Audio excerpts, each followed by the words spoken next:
nombre de Dios y la patria, se abre la sesión. El acta de la sesión 47A ordinaria se da por aprobada por no haber sido objeto de observaciones. Cuenta, el señor secretario dará lectura a la cuenta. Señor presidente, hemos recibido un proyecto iniciado en moción de los diputados Ceres Mulet y Velázquez, don Esteban, que modifica la Ley General de Servicios Eléctricos para declarar como de cargo de la empresa distribuidora de energía los costos de retiro, reposición del empalme y medidor en caso de inutilización de las instalaciones por fuerza mayor y deroga la Ley 21.076. Oficio de su excelencia el presidente de la República, mediante el cual se presenta en urgencia simple para el despacho del proyecto que perfecciona la Ley 19.657 sobre concesiones de energía geotérmica. Un oficio del superintendente de Medio Ambiente, señor Rubén Verdugo, mediante el cual da respuesta a oficio 94 de esta comisión en relación al exceso de decibeles audibles permitidos en la localidad de Cardones, por Interchile, Cardones por Paico, en la localidad de Alto al Sol. Comunicación de la Asociación de Consumidores APROC Viña, dirigida por el profesor Héctor Gutiérrez, mediante la cual solicita audiencia con esta comisión para dar información técnica precisa y contundente sobre el tema de los medidores. Comunicación del gerente general de Chilquinta Energía, señor Francisco Mualín, llegó la presidenta Mualín, mediante el cual solicita audiencia a esta comisión a fin de participar sobre los temas relativos al proyecto de ley de distribución. Una comunicación de la diputada señora Sofía Cid, mediante la cual solicita sean invitados a la discusión del proyecto que perfecciona la ley de distribución y la ley de geotérmica y nos manda una serie de nombres para que sean invitados. Y hacer presente que todos estos oficios están en los correos electrónicos de todas y todos los señores diputados, y nos llega un reemplazo de don Alejandro Santana, mediante el cual nos comunica que la señora Sofía Cid será reemplazada para los efectos de esta sesión por el diputado Mario Desbordes. Terminada la cuenta, señor presidente. Gracias, señor secretario. Llegó la presidenta de la comisión, Daniela.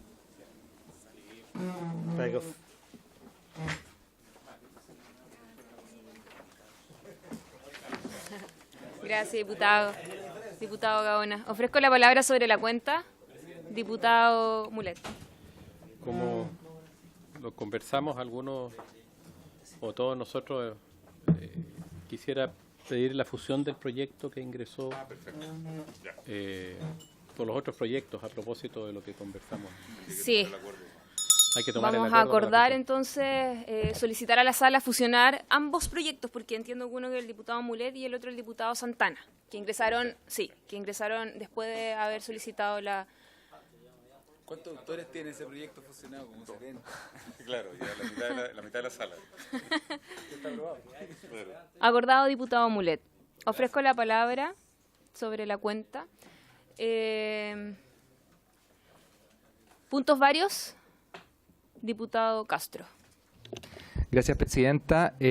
Saludar a todos los colegas y comentar que a través de la prensa hemos sabido que a las personas que han trabajado más de 30 años en Codelco recibían un beneficio de un reloj.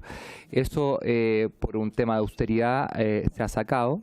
Me parece que los temas de austeridad también están correctos, pero sí me gustaría oficiar al directorio para que sí se les considere con algún beneficio. Son personas que han trabajado 30 años, muchos de ellos con enfermedades laborales, etcétera. Y en pos de ese es un oficio, y por lo demás también en términos de transparencia y austeridad me gustaría saber en términos de oficio cuánto gastan los altos ejecutivos, gerentes, jefes divisionales en viáticos a nivel de exterior y también acá en Chile, para saber más o menos cómo se están manejando esas platas, porque por un lado estamos quitándole beneficios, qué sé yo, caballeros que han trabajado, que yo conozco bastantes, que han trabajado durante muchos años, pero también creo yo que podríamos apretarnos el cinturón en otras cosas, y me gustaría saber cómo se gastan esos recursos. Gracias, presidenta.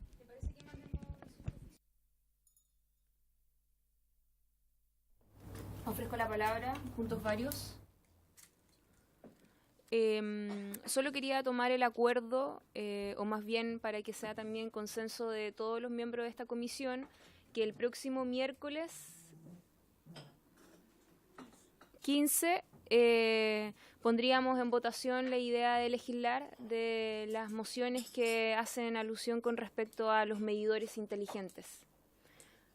¿Les parece? Genial. Diputado Sergio Gaona.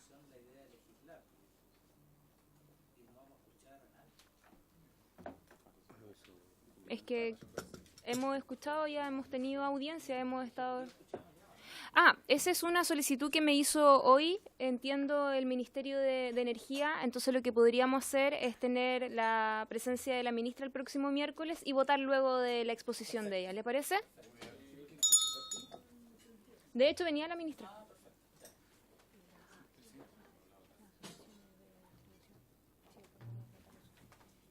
Diputado Vidal.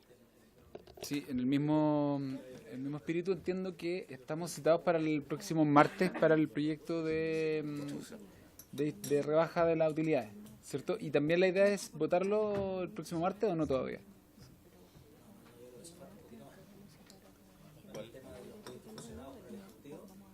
Claro, el proyecto que estuvimos conversando el día de ayer en la mañana, yo no sé, Presidenta, la idea es que el proyecto que discutimos ayer en la mañana pueda ser votado ya la idea legislar al menos la próxima semana o no todavía. Porque yo creo que ese sí va a tener trabajo de indicaciones. Entonces... Yo quisiera... Sí, secretario, disculpe. Hay un... Sí, la ley corta, la ley de distribución. Ya me confundo. Tenemos dos elementos reglamentarios que son salvables, no insalvables, pero quisiera llamar la atención respecto de ello. El primero es que ese proyecto requiere que el Ejecutivo ingrese una indicación que dice relación con el financiamiento de los gastos que incorpora. Viene con informe financiero, sin embargo, carece de norma relativa a la imputación de gastos. El Ejecutivo está en conocimiento de eso, está tramitando con la Dirección de Presupuestos esa indicación, por lo tanto, deberíamos tener esa mirada de esa norma que no ha ingresado, que no la tenemos. Y lo segundo es que vamos a tener plazo porque van a renovar la urgencia, de tal manera que vamos a tener un plazo para tener alguna sesión más. Eso quería hacer presente.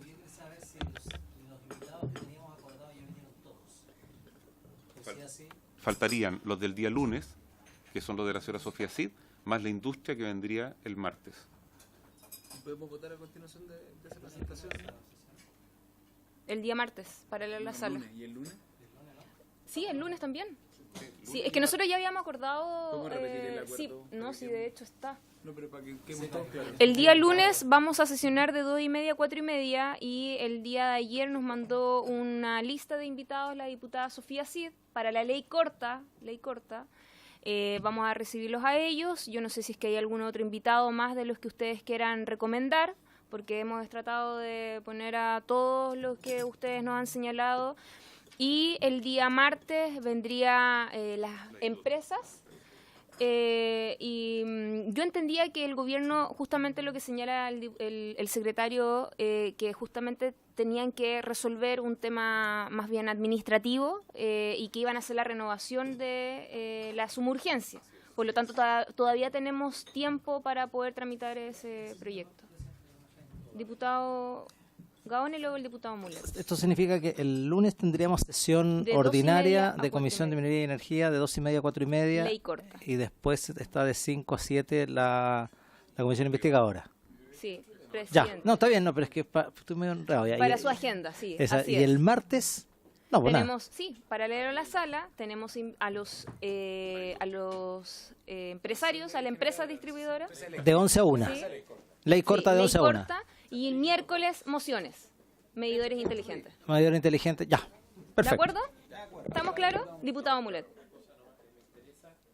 Yo ya, como han habido ciertos proyectos de ley que se topan y que se refieren al mismo tema, Sí. me interesa que sea invitado don Óscar Cabello como experto para la ley corta.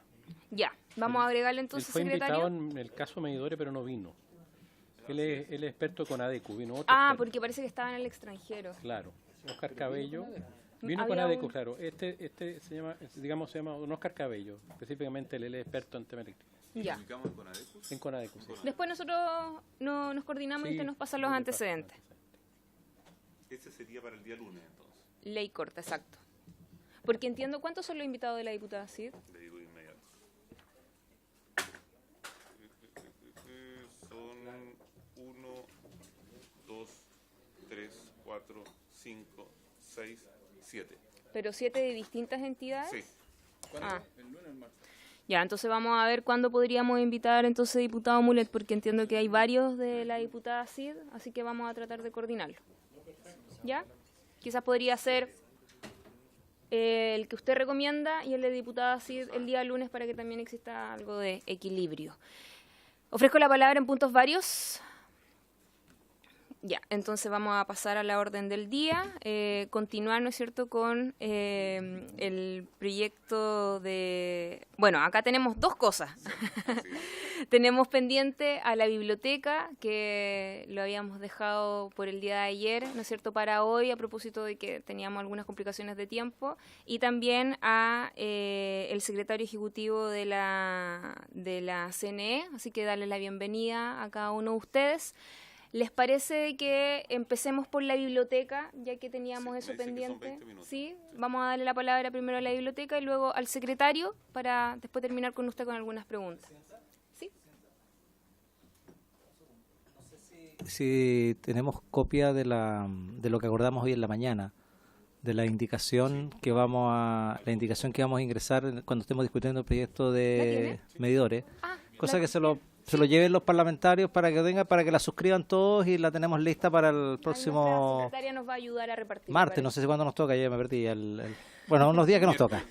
Que nos toca este tema. Ya cuando toque ahí para que la vean, la indicación lo que establece, se les van a pasar dos hojas o dos documentos. Uno que tiene el oficio de la Cámara al Senado, que refleja cómo salió el proyecto de mi autoría y de otros diputados de aquí de la Cámara de Diputados, y la indicación que es lo que se pretende reemplazar a la ley 21076, que un poco recoge todo lo que es de los proyectos que están fusionados, y esa sería la indicación a los proyectos fusionados. Ya, así que para que tengan la claridad de lo que se le está entregando. ¿Usted tiene de esto? Sí, se los pasé. No, pero démelo a mí porque se lo di a González ya.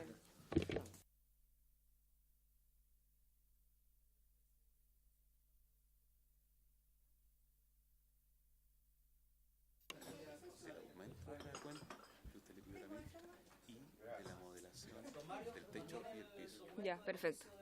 Le vamos a mandar a sacar fotocopia, porque ese lo tenía solo para usted. Sí.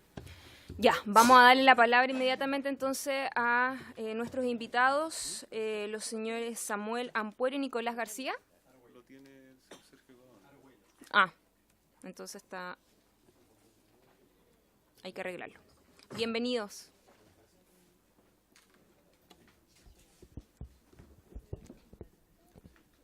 Bueno, muchas gracias por la oportunidad de presentar.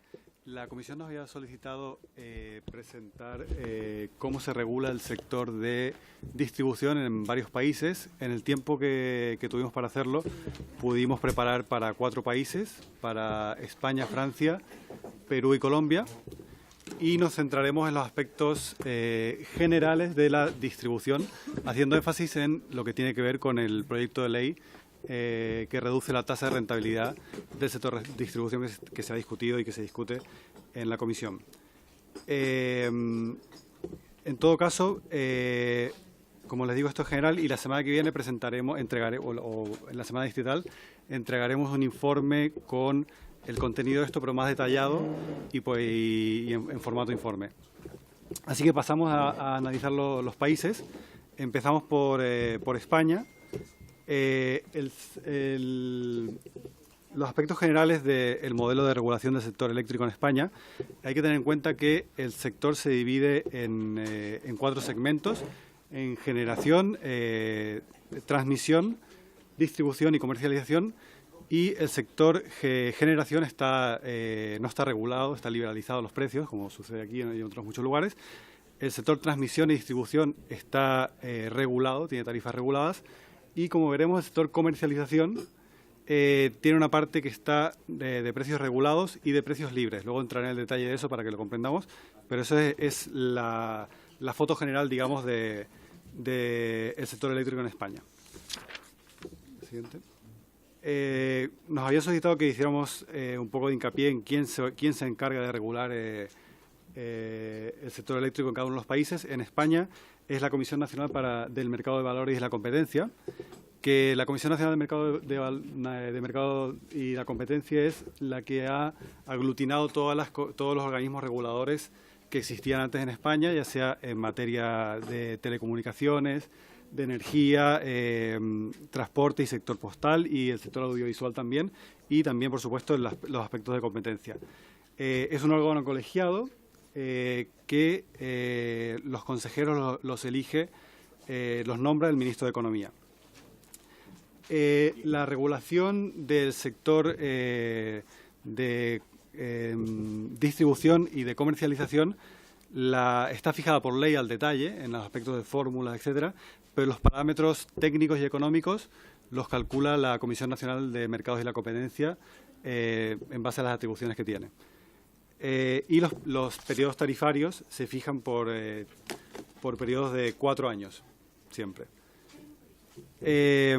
Ahora entramos ya directamente en la regulación de la distribución eléctrica.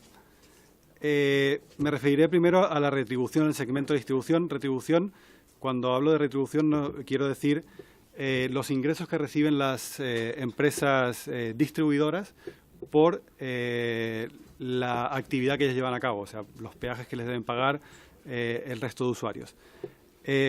Las tarifas se establecen administrativamente y el principio básico es el de adición de costos, es decir, el principio básico es la remuneración de los costos de inversión, de operación, de mantenimiento y de gestión, y se utiliza también un modelo de empresa, modelo eficiente. La retribución, es decir, la tarifa que se les paga a las empresas distribuidoras, retribuye principalmente la inversión del capital no amortizado y la operación por mantenimiento y mantenimiento de las instalaciones. Dentro de la retribución de las empresas distribuidoras, en las fórmulas de cálculo se establecen incentivos y penalizaciones a 3 aspectos que están ahí, que son la calidad de suministro, que puede ser un -3 o un +2% de la retribución, en función de si se cumplen ciertas metas de calidad. También hay un incentivo que puede ser de un -2% hasta un 1% positivo para la reducción de pérdidas de energía.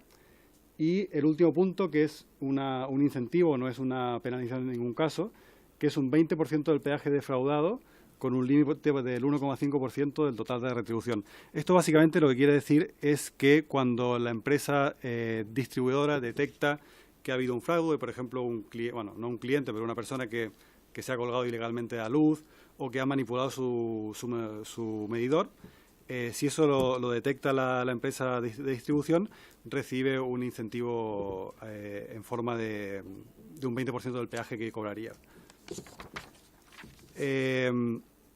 Ahora pasamos al sector de comercialización, que como les dije está diferenciado la distribución de la comercialización, son 2 segmentos diferenciados. En como les comenté, las tarifas hay dos aspectos, uno que está regulado y uno de precios libres.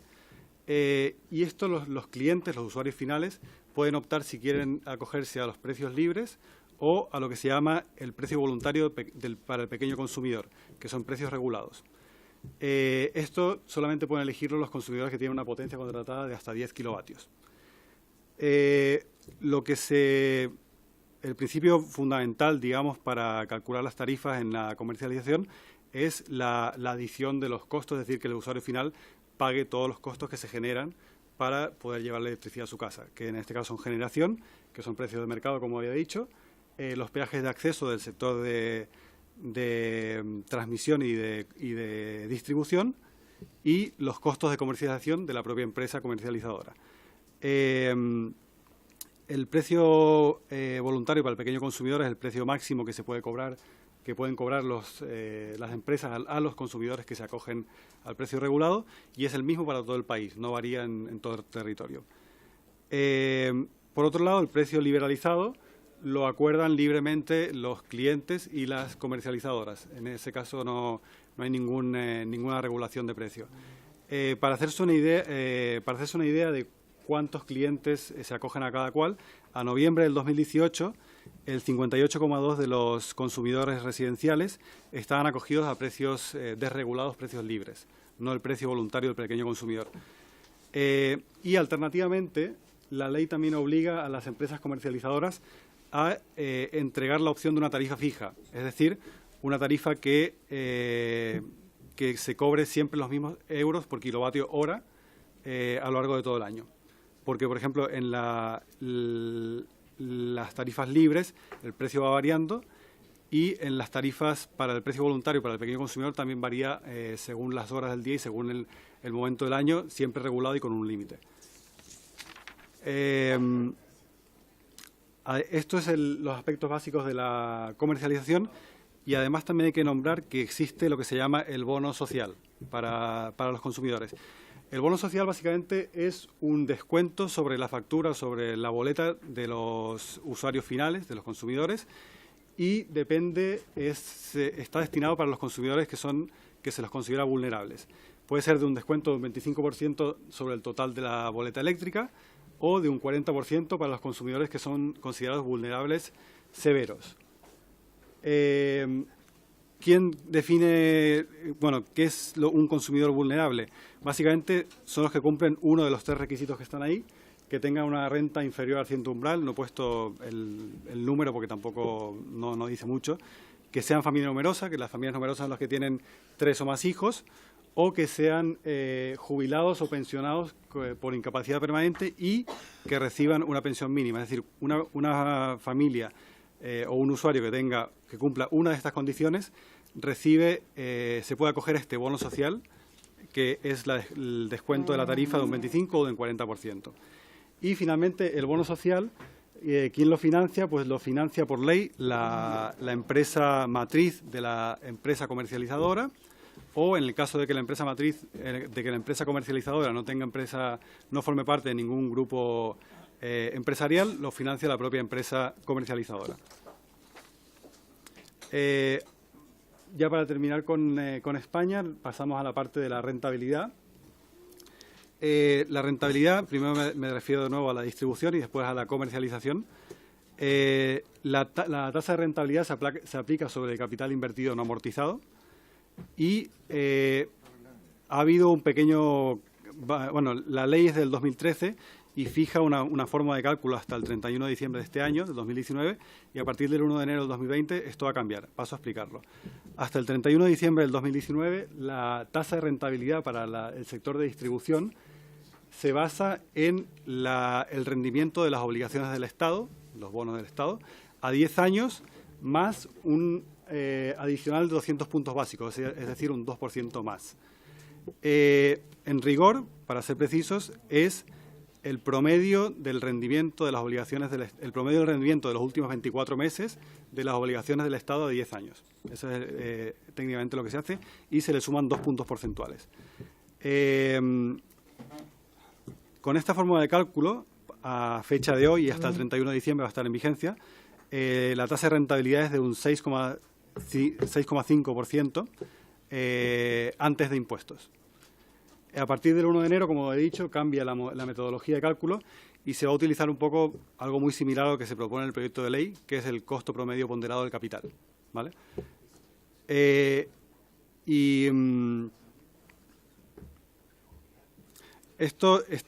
un pequeño error que dice a partir del 1 de enero de 2020 el rendimiento es de las obligaciones del Estado.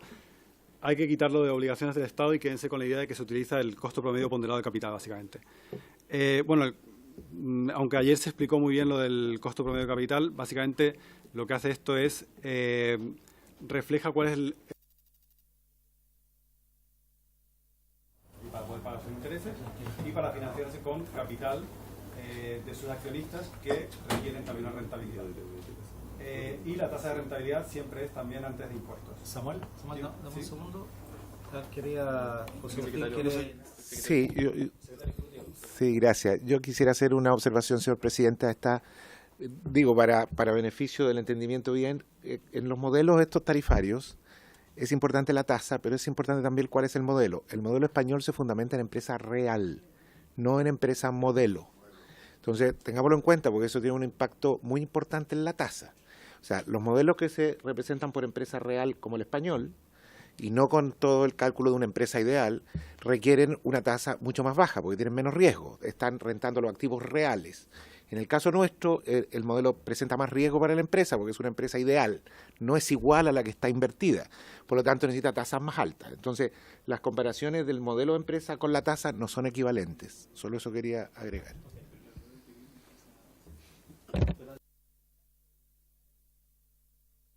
Déjame verlo.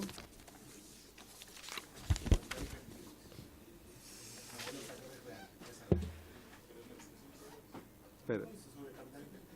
Aquí, pero no, anterior, no, pero vimos al principio que decía algo de modelo eficiente.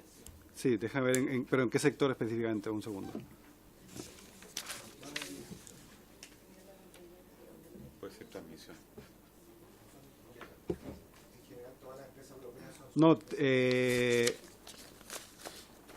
en la tarifa de acceso a red, para el cálculo, pero para el cálculo de la tarifa se utiliza el modelo empresa eficiente, no para el costo de la rentabilidad. Para el cálculo de la tarifa era retribución en la parte de distribución. Sí. Eso respecto a distribución y comercialización, ya termino con esto con España. La tasa de... sí, la ley establece, si puedes pasar, una retribución razonable que se basa en un margen sobre las ventas y no una rentabilidad sobre el capital invertido. Básicamente, esto la Comisión Nacional de Mercados y la Competencia toma esta metodología porque es lo que se utiliza habitualmente para el sector de comercialización en otros países, en Europa en general.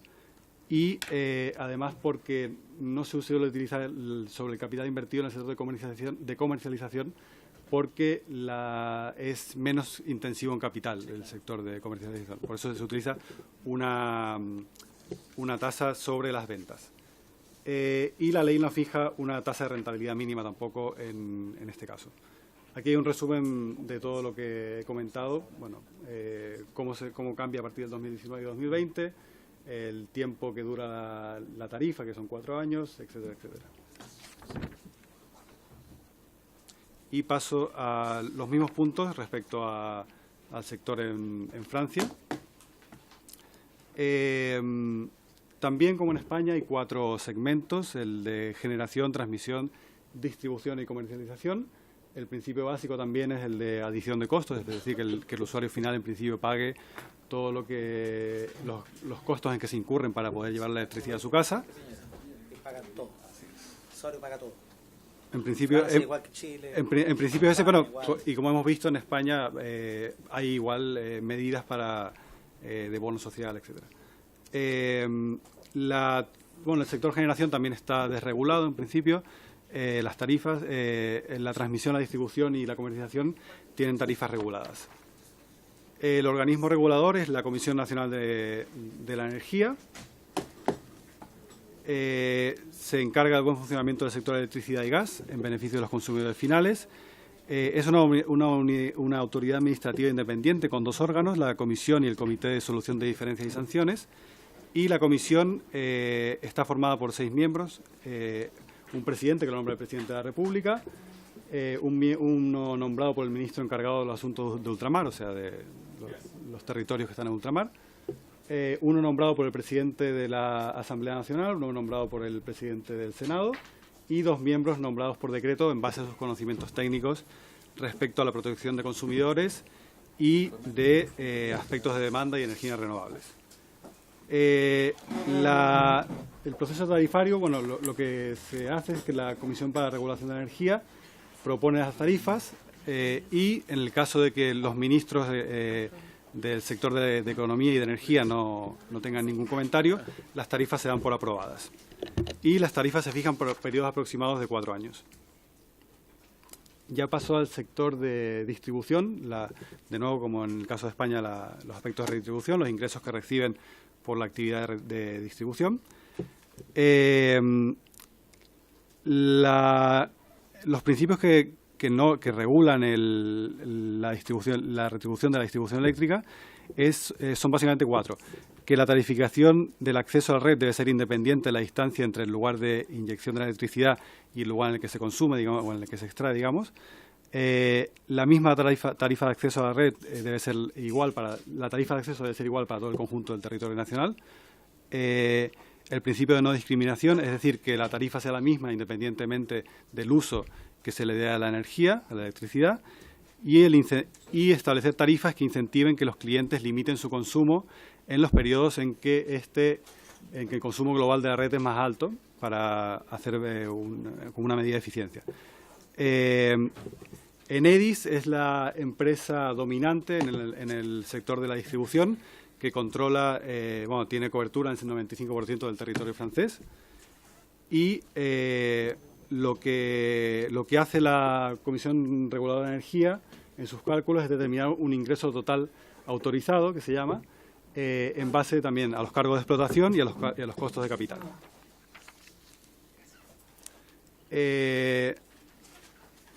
Más en detalle, los cargos de explotación se utiliza también el modelo de empresa eficiente, y los cargos están ligados al sistema eléctrico, a los gastos en personal, a los gastos en impuestos, y los cargos de capital están ligados a las inversiones. Y aquí, principalmente en los últimos años, es importante el proyecto Linky, que básicamente el proyecto Linky es el proceso de sustitución de medidores antiguos por medidores digitales inteligentes de los actuales.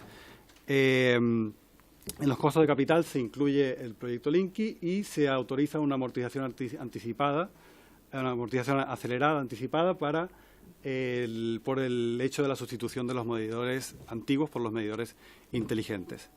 Y la retribución es decir, las tarifas del sector de distribución se actualizan normalmente según el IPC pasado, con un límite de un -2 o un +2%.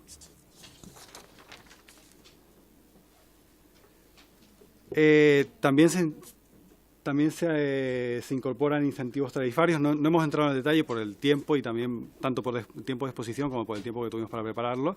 Hay incentivos tarifarios a la distribución para la reducción de pérdidas, para la reducción de cortes de suministro, tanto en lo que es la duración del corte como la frecuencia de los cortes también. Incentivos para los gastos en investigación y desarrollo, incentivos para los gastos en desarrollo de redes inteligentes, y también hay penalizaciones por los cortes de suministro que sean largos. Finalmente, respecto a las tarifas en el sector de comercialización, las tarifas son reguladas para los consumidores que tienen contratada una potencia inferior a 36 kilovoltiamperios, y el 78% de los abonados residenciales se acogen a la tarifa regulada, y el 69% de las empresas pequeñas también están bajo la tarifa regulada. Uno de los principios que determina cómo se calcula la tarifa es el principio de lo que se llama contestabilidad. Que la contestabilidad quiere decir que cualquier empresa que esté en el sector de distribución o que tuviera la intención de entrar en el sector de distribución pudiera contestar los contratos que existen entre empresas y clientes, es decir, que pudiera, para entendernos, robarle los clientes por competencia a las empresas que ya están suministrando energía eléctrica. De esta forma, lo que se busca es que la tarifa pueda, que cada cliente pague los costos que genera, y que a la vez los contratos puedan ser desafiados por el resto de empresas para que haya competencia. Ya finalmente, la tasa de rentabilidad en Francia, la siguiente. Se calcula de nuevo también como un porcentaje, esto es el sector de distribución, no el sector de comercialización, se calcula como un porcentaje sobre los activos no amortizados. Se utiliza de nuevo también, como en el caso de España, la metodología del costo promedio ponderado del capital. Se basa en el principio de que la tasa de rentabilidad sea comparable a la que obtendrían inversiones que impliquen niveles de riesgo similar en otras actividades. Y no hemos encontrado en la ley o en la normativa de la Comisión Reguladora de Energía una tasa mínima garantizada para el sector de distribución. Finalmente, la rentabilidad del sector de comercialización, de nuevo, como en el caso de España, se calcula como un margen sobre las ventas, que se mide en euros por megavatio hora, megavatio hora, es decir, en términos de consumo. El cálculo se basa en la estimación de los riesgos a los que están sujetas las empresas en cuanto a comercializadoras, no en cuanto a distribuidoras. Y se establecen 6 categorías de riesgo, se les asigna una probabilidad de ocurrencia a cada categoría y en base a eso se calcula el valor del margen en términos de euros por megavatio hora. Hoy en día la tasa de rentabilidad para el sector de comercialización nada más, en base a sobre las ventas, es de un 3,5% medido en euros por megavatio hora, y la tasa cambia según las condiciones de mercado y los cálculos de la Comisión Reguladora de Energía, y tampoco existe, en lo que hemos podido ver en la legislación, un mínimo sobre la rentabilidad en comercialización. Esos son España y Francia, y ahora pasaremos, Nicolás va a explicar Perú y Colombia. Muy buenas tardes. Como bien decía Samuel, voy a proceder a comentar Perú y Colombia, y en favor también de la promesa de 20 minutos y no tanto tiempo más, voy a ser más o menos sintético en aquello, tratando de indicar cuáles son los puntos más relevantes de estos países. En principio, Perú tiene un modelo bastante parecido al chileno, en donde también se regula bajo el esquema de una empresa modelo, con el objetivo de proveer el servicio bajo criterios de calidad y eficiencia.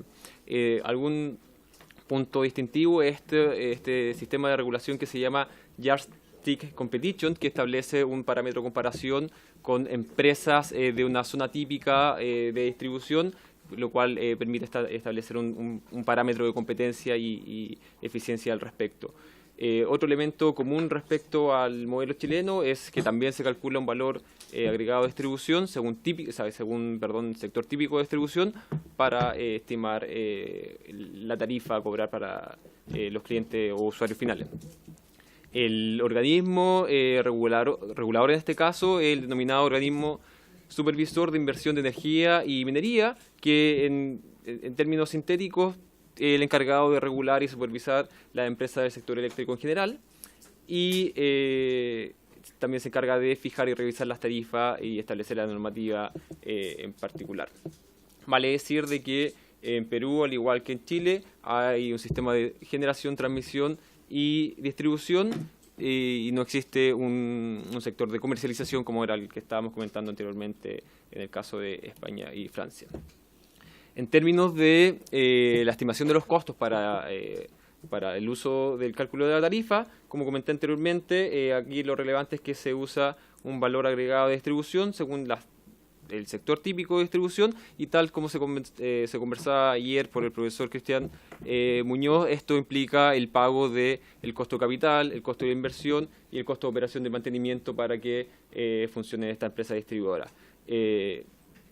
Lo relevante ahí es que la metodología incluye una tasa de descuento del 12%, que ahí es relativamente 2 puntos mayor a lo presentado en el país.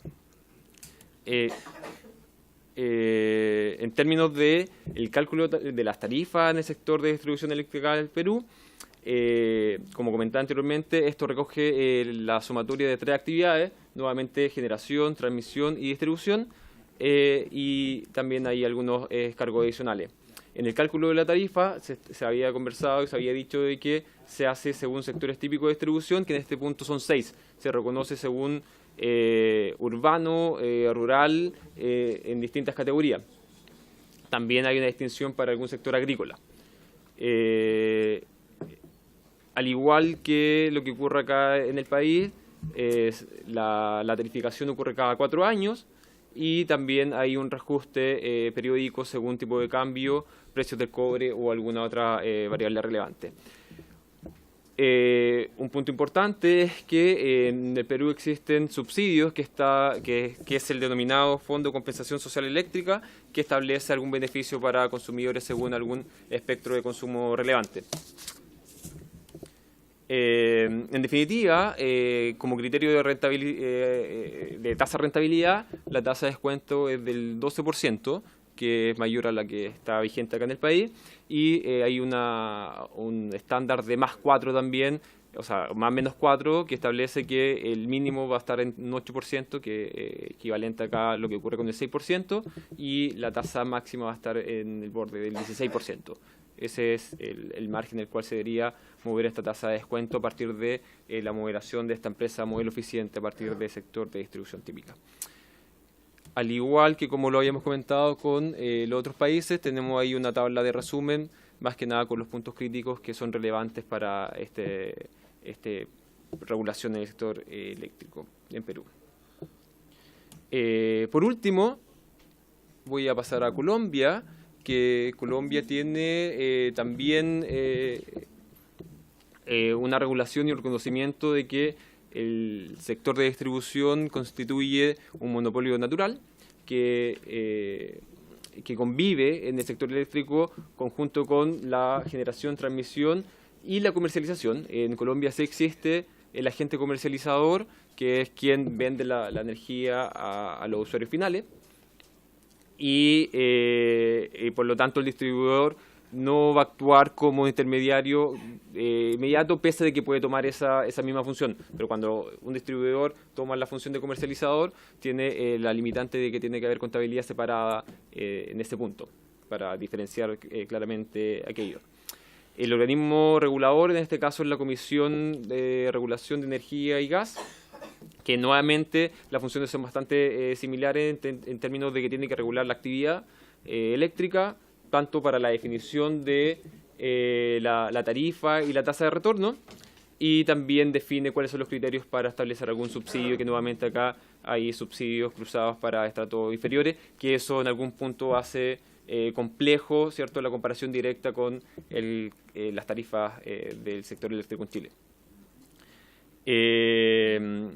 De nuevo, las tarifas y la estimación de los costos se hace a partir de cuánto es el costo de la inversión y el mantenimiento para establecer el correcto funcionamiento de una empresa eléctrica. Ahí los criterios no cambian demasiado respecto a lo que se había conversado anteriormente. Por ejemplo, los costos de inversión incluye cuánto es el costo de oportunidad del capital, cuánto se requiere en administración, operación y mantenimiento, y las pérdidas de energías que se pudieran ocurrir en empresas que sean eficientemente comparables. Y hay algo relevante ahí en el sentido de que los costos están asociados a un cierto nivel de productividad, en términos de la energía como factor relevante. Tanto aquí en Colombia como en Perú, que es algún punto que se me olvidó destacar, hay premios respecto a la calidad o castigo respecto a situaciones de mal servicio, en donde las empresas que tienen un buen servicio son premiadas respecto son premiadas respecto a algún criterio en particular, o son penalizadas en el sentido de que tienen que dar algún beneficio a los consumidores. Entonces, hay algún criterio por calidad. En términos entonces de las tarifas, la institución responsable va a ser esta comisión de regulación que comentábamos anteriormente, y la idea es que las tarifas se aproximen lo más posible a cómo ocurriría de precio en un mercado competitivo que garantice la asignación eficiente de los recursos. A diferencia del caso peruano, la vigencia van a ser de 5 años, y esto está sujeto a reajuste también nuevamente, y hay subsidios cruzados que son relevantes en lo comparativo. Por último, en términos de la rentabilidad, se ha establecido la presencia de una regulación de un mecanismo a partir de un precio máximo, o ya sea a través de un ingreso máximo, que en este caso ya este año se definió algún criterio para los próximos años. O sea, en definitiva, la comisión estableció de que para el año 2019 la tasa de rentabilidad tiene que ser equivalente a un 11.79%.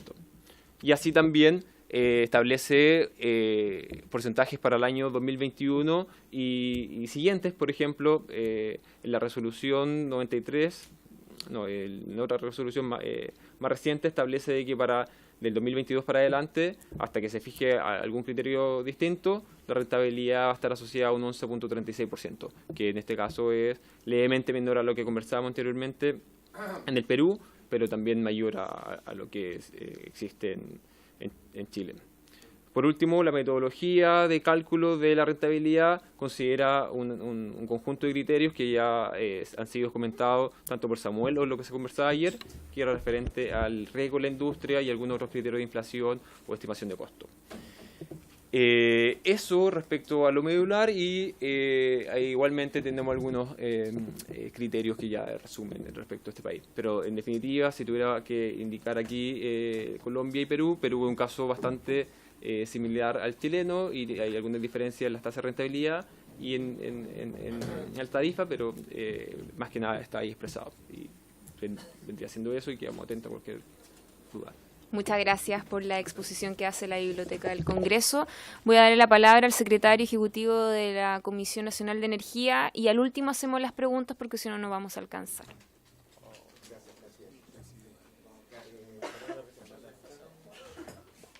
Pasado, 6:30.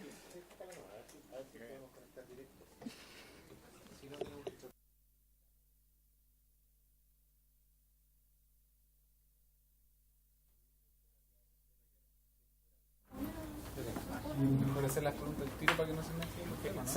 Terminamos a las 6. No sé si es que alcanzamos. Yo tengo de los dos temas, tengo de... ¿Hasta qué hora está la cita? ¿Porque a las 6 no a las 7? ¿A las 7? 6:30. Yo sugiero, presidente, si me permite, el diputado Castro.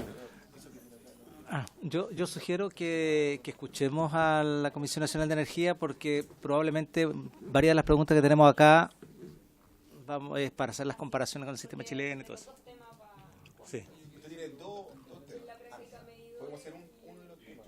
Al inicio me olvidó hablar de la distribución ciertamente y también del alza de precios. Sí, también. Partimos por el alza de precios. Que nos hace pasar al modelo. Hablemos. Sí. No sirve de introducción. Yo quería hacer una salvedad respecto a lo que acabamos de oír, porque hay que ser muy cuidadoso en esto de las tasas. Efectivamente, los países que tienen tasas bajas, como vimos ahí en Europa, el modelo considera, como dije, empresas reales, que no es lo mismo que en Chile que consideramos empresas modelo. ¿Cuál es la diferencia? En los países europeos se mira la empresa tal como está, con los activos que tiene y las inversiones de verdad que tiene. Esta línea, esta red de distribución. En Chile se hace una empresa ideal, se simula una empresa que no existe. No es la empresa que tiene los activos de verdad. Y eso hace una diferencia significativa en cuanto a los niveles de tasa. Por eso que países latinoamericanos como Colombia y Perú, que son más parecidos al chileno, tienen tasas sustancialmente más altas. No, le pido disculpas al secretario ejecutivo, pero mirando la extensión de la presentación no va a tener tiempo para hacer ninguna pregunta. Insisto con la posibilidad de poder cerrar la presentación, las preguntas respecto a lo que nos presentó la biblioteca antes de pasar a la siguiente presentación. Sí, pues por eso son presentaciones diferentes. Presidente.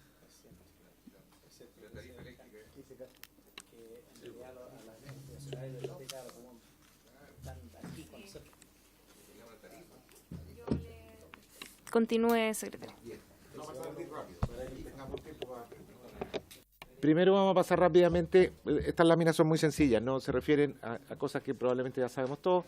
El sector eléctrico y la tarificación, como en muchos países, en casi todos, está separado en generación, transmisión y distribución, y cada uno tiene una realidad distinta. Quizás este es muy importante porque se refiere al peso en la tarifa de cada sector industrial. En la tarifa que llega al cliente final hay un 70% que proviene de generación, aproximadamente un 20% de distribución y un 10% de transmisión. Esto en términos prácticos significa que cuando en toda la parte de distribución tenemos 10 pesos de diferencia, solo 2 llegan a la tarifa final. Cuando esos 10 pesos de diferencia están en generación, 7 llegan a la tarifa final. Por lo tanto, el peso sin duda mayoritario es de la generación, porque es donde hay más activos. Las centrales generadoras son de costo de inversión mucho más caro que las redes de distribución y con costo de producción mucho más alto, por eso que es la principal componente de la tarifa. La transmisión y la distribución son monopolios naturales, no nos vamos a extender sobre ese concepto ya muy repetido, y que lo sabemos, no pueden haber dos tipos de cables pasando por afuera de las casas, por lo tanto una sola distribuidora tiene que estar en la casa, eso pasa en todo el mundo, y la sociedad tiene que decidir cómo tarifica, y en Chile los sectores transmisión y distribución, por ser monopolios naturales, sus precios y sus cargos están definidos por la regulación. Y en particular la regulación de distribución en Chile está hecha de acuerdo a estas empresas modelo, que no son empresas reales, por áreas típicas, donde se simula una empresa ideal que daría el mismo servicio y partiría de cero. O sea, haría de nuevo las inversiones más eficientes, incluso no haciendo caso de las inversiones que realmente la empresa ha hecho. Y eso constituye un elemento importante de riesgo para la empresa distribuidora, puesto que hay mucho desarrollo, a lo mejor empresas que ya se han hecho, inversiones que ya se han hecho, que el modelo eficiente puede no tomarlas en cuenta. Por lo tanto, eso tiene que reflejarse en la tasa. Y el segmento de generación, a diferencia de los anteriores, presupone que hay competencia. Efectivamente, las empresas generadoras pueden competir y lo han hecho mucho en los últimos tiempos, ¿no? Aquí voy a entrar un poquito al tema de las tarifas. Las empresas generadoras pueden vender a tres tipos de mercado en general. Primero pueden venderse entre ellas para apoyarse mutuamente y hacer contratos entre ellas. Después tienen la venta a clientes libres, que son los clientes arriba de 5.000 kilowatts. Esos son absolutamente libres por regulación. Ahí están todas las grandes empresas mineras, industriales grandes, la siderurgia, el papel, etcétera. El metro también es cliente libre, efectivamente. Los municipios más bien entran en el rango que está opcional. La regulación chilena dice que entre los 500 kilowatts y los 5.000 los clientes son opcionalmente, pueden optar a ser regulado libre con unos plazos. Y ahí entran un rango de clientes que es un poquito más intermedio. Ahí hay algunos municipios, a lo mejor hay algunas clínicas, hay algún industrial. Todos los libres, perdón, entre 500 y 5.000 son opcionales. Hay muchos que todavía son regulados ahí y hay otros que han optado a pasarse a libre. Los que han optado a pasarse a libre han negociado sus contratos y han pasado a libre.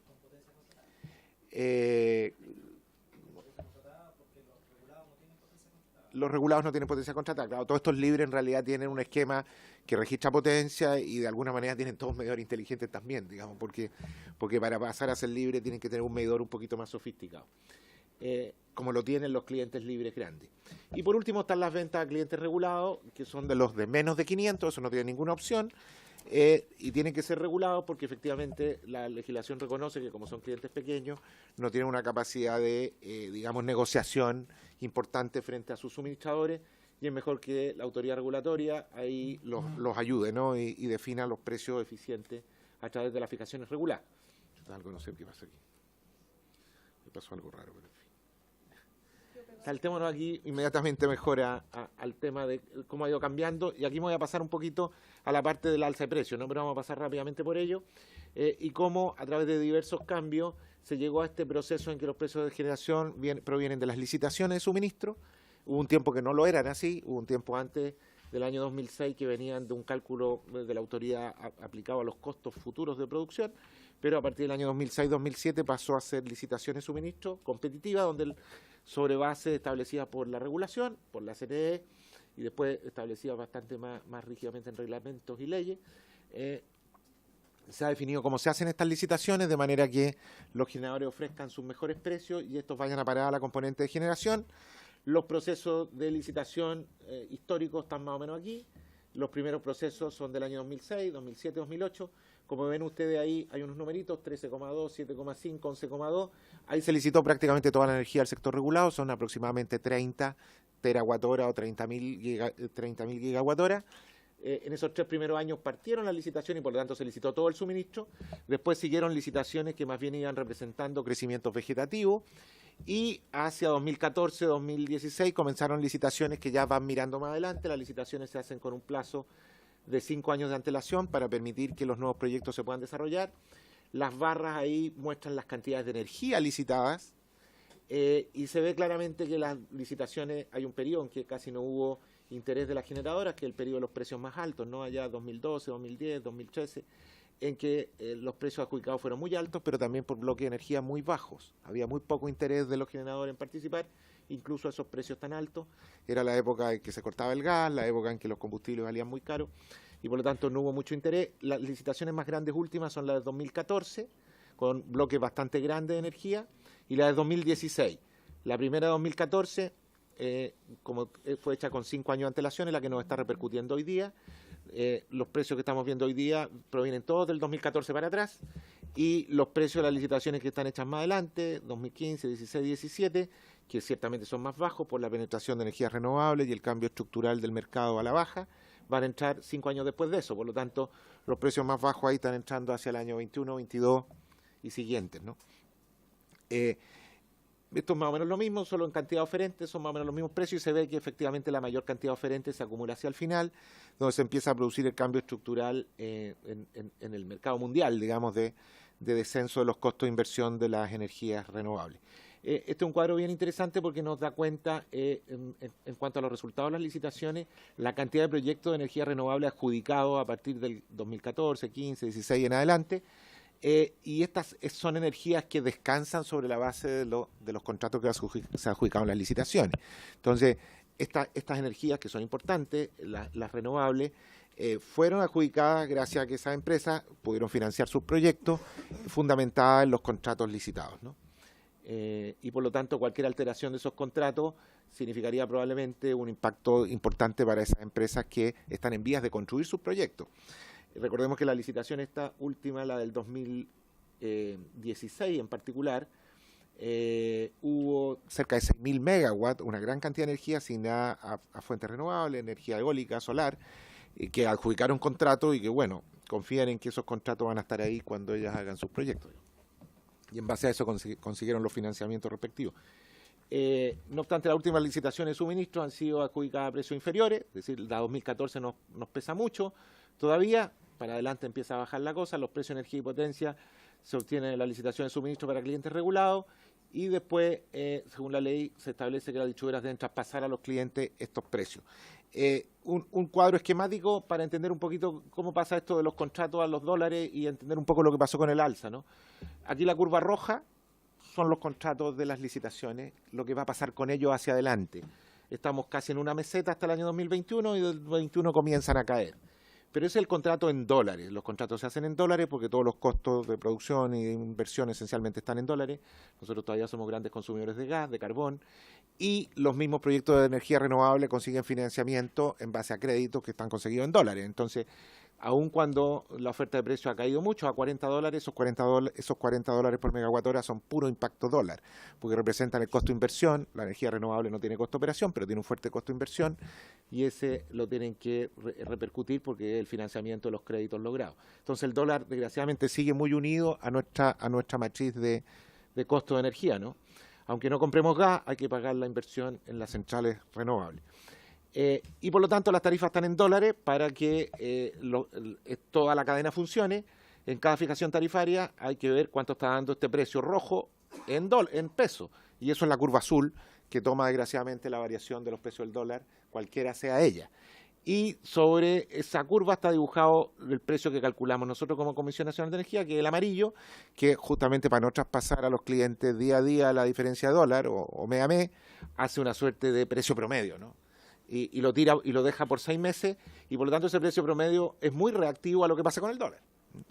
Si al momento de calcular el precio promedio, el promedio de los dólares ha estado bajo o alto, nos obliga a subir o bajar porque tenemos que aproximarnos a esa curva, y eso es lo que ha producido la alza que tenemos en el mercado hoy día, ¿no?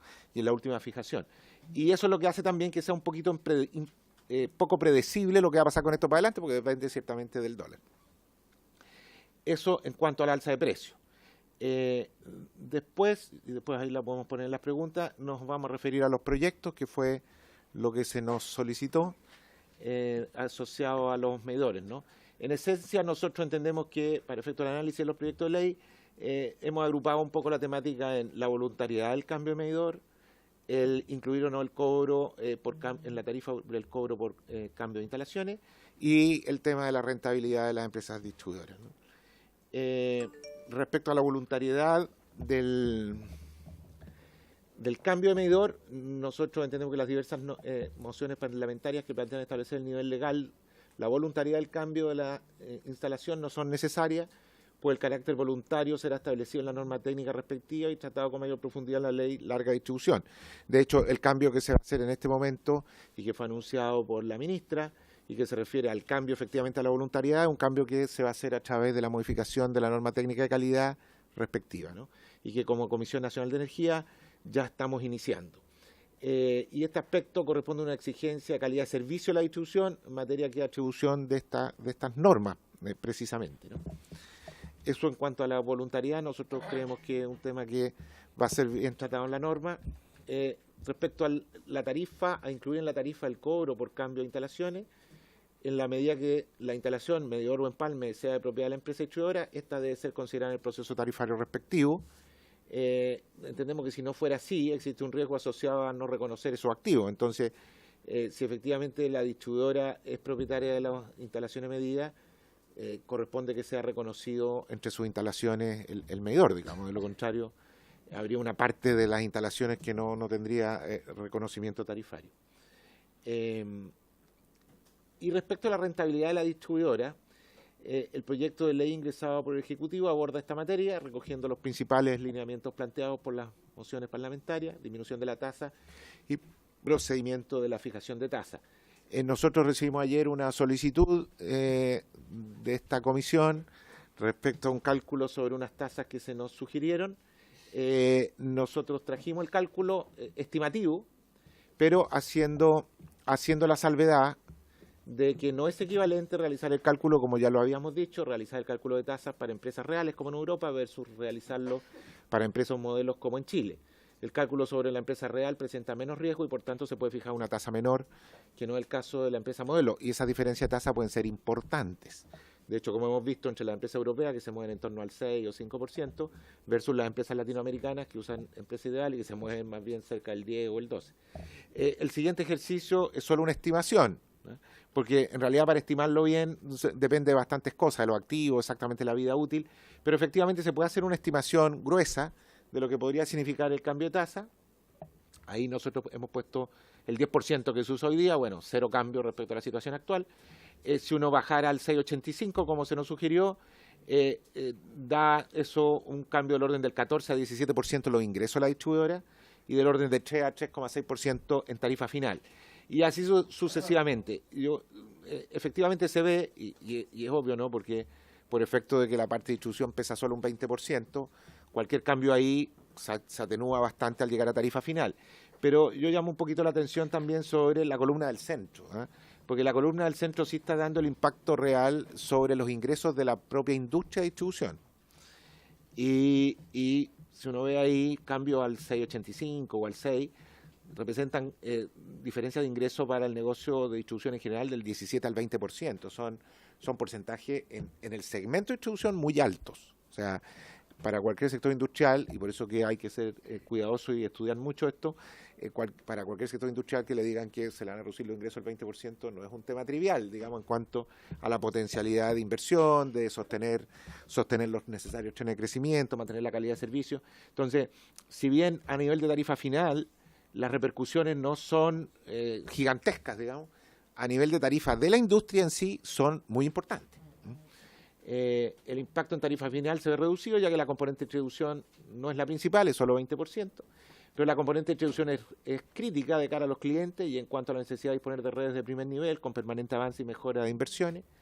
Impacto total en los ingresos de la distribuidora, que parten en torno al 15 para este rango de tasa y pueden llegar al 30, son ciertamente muy significativos, ¿no? Y la tasa, como es la propuesta que ha hecho el Ministerio de Energía, debe más bien estudiarse de cara a cada proceso tarifario, atendida a las condiciones de mercado, y el rango legal debiera establecerse solo en el piso de la misma. Las tasas de descuento, además, son un tema que varía en el mercado. De hecho, el 10% que tenemos hoy día probablemente deriva de situaciones de mayores tasas de riesgo que había en esa época en el mercado de tasas.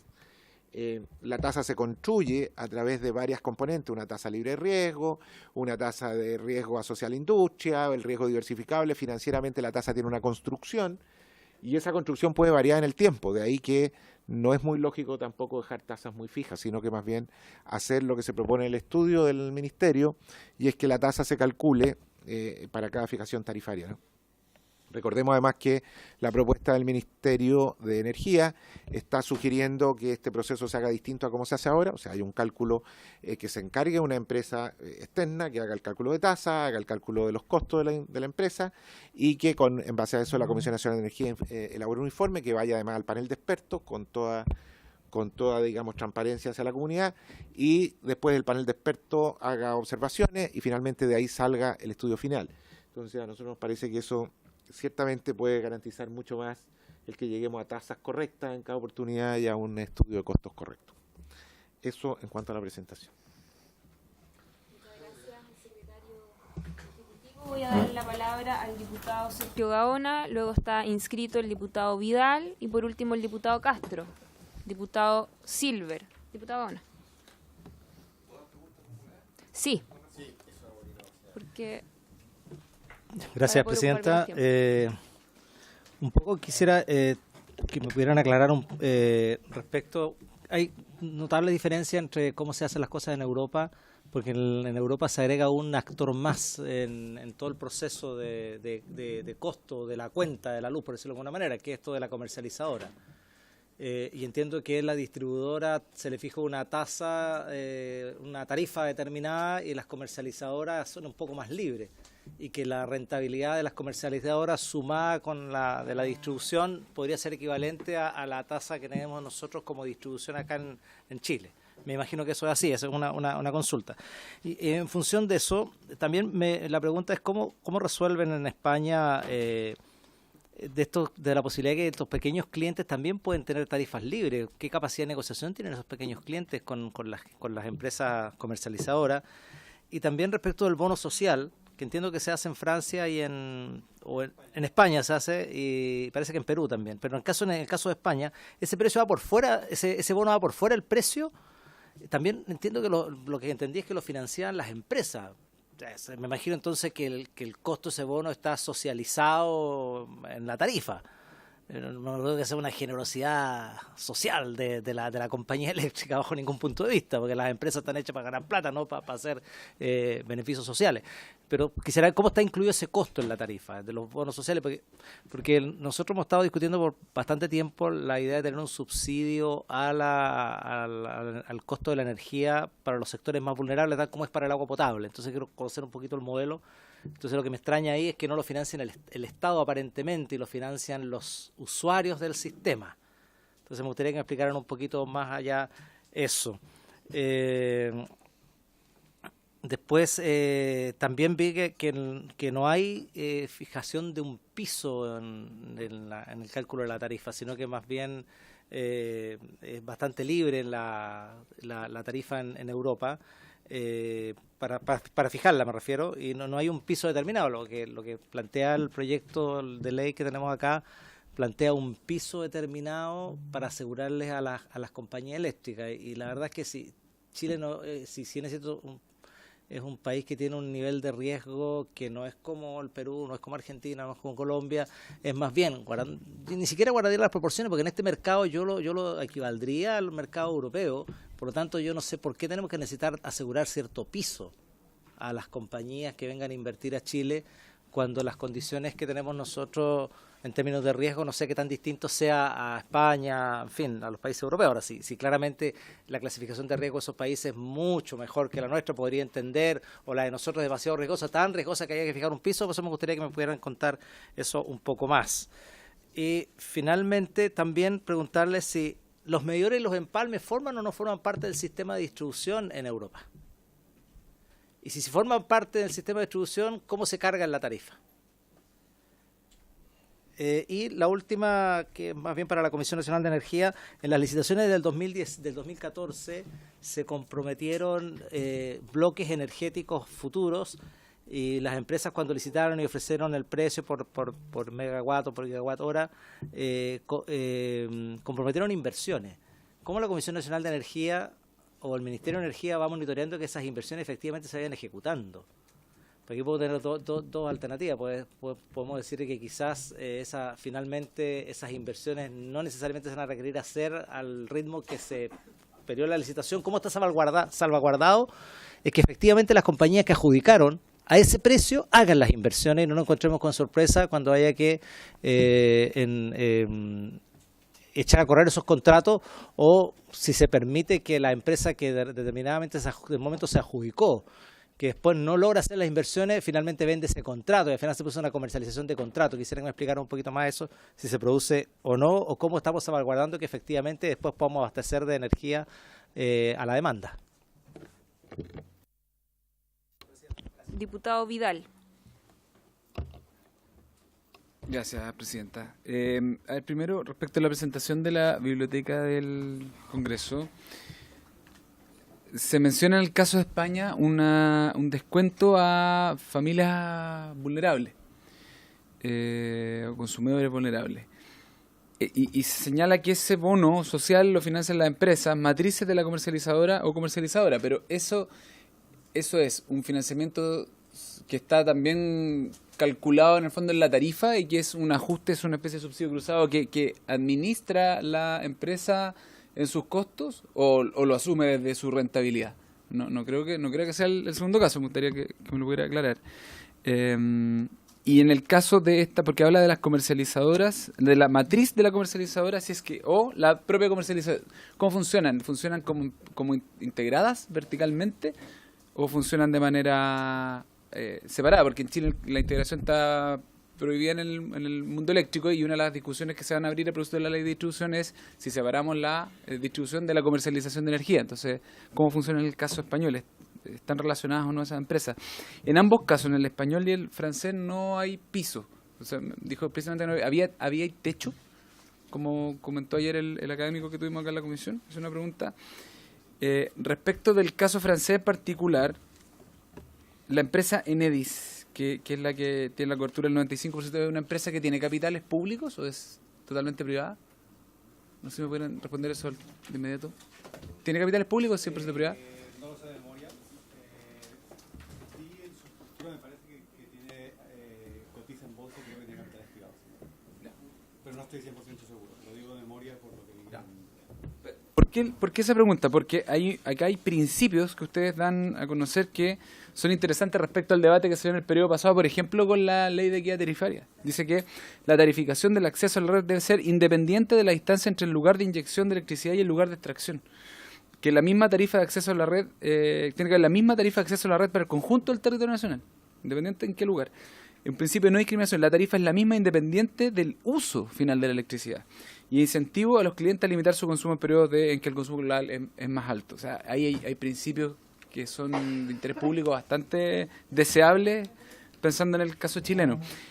Un dato a constatar, que usted menciona acá el proyecto Linky, en el caso francés, de medidores inteligentes, pero está en el contexto de un país que tiene separada la distribución de la comercialización, que es un poco lo que hemos ido discutiendo y entendiendo que uno de los errores del recambio tecnológico acá en Chile es que se da en un contexto, un país que no tiene un mecanismo de comercialización desregulado donde los clientes puedan optar a tarifas que les sean más convenientes. Entonces, acá, claro, tiene sentido. Luego de que tienen todo esto, entonces empiezan a hacer el recambio tecnológico.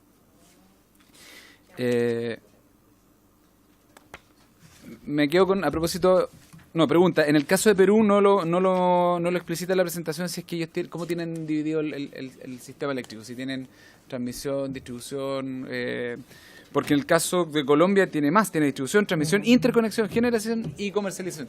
Tiene 5 mercados distintos en el mundo eléctrico. Y esa sería la pregunta para la biblioteca. Y para la presentación del secretario ejecutivo, reiterar un poco lo que ya ha preguntado, no solo en esta sesión, sino que varias veces ya el diputado Gaona, y es la evaluación de los activos, de los costos de los activos por parte de la empresa a la hora de hacer el nuevo VAT. ¿Se evalúan de nuevo de cero, como si fueran todos nuevos, o se va considerando la devaluación acumulada en el tiempo?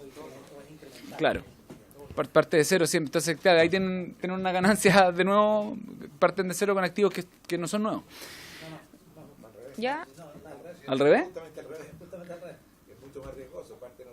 Pero vamos a terminar las preguntas para ordenarnos, por favor.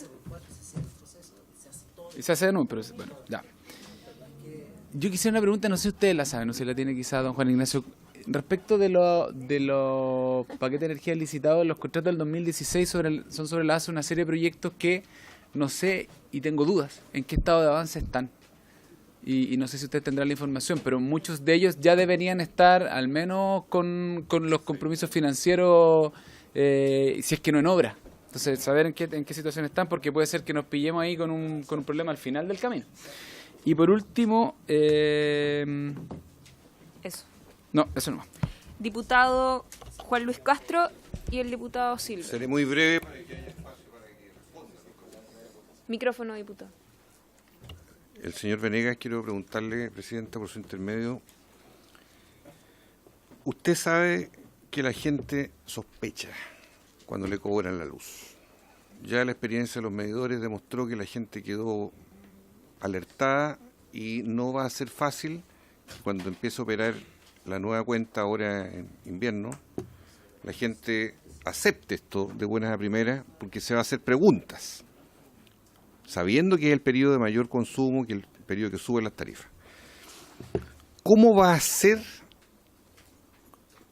explicado en lo más sencillo posible, al ciudadano de Vallenar, al de Rancagua, el de Rancagua que está con altos problemas, Santiago, porque son cobros diferenciados, hay promedios nacionales, pero yo entiendo que por regiones no son estándares, son distintos, promedios regionales y probablemente al interior de cada región también, con distintas compañías.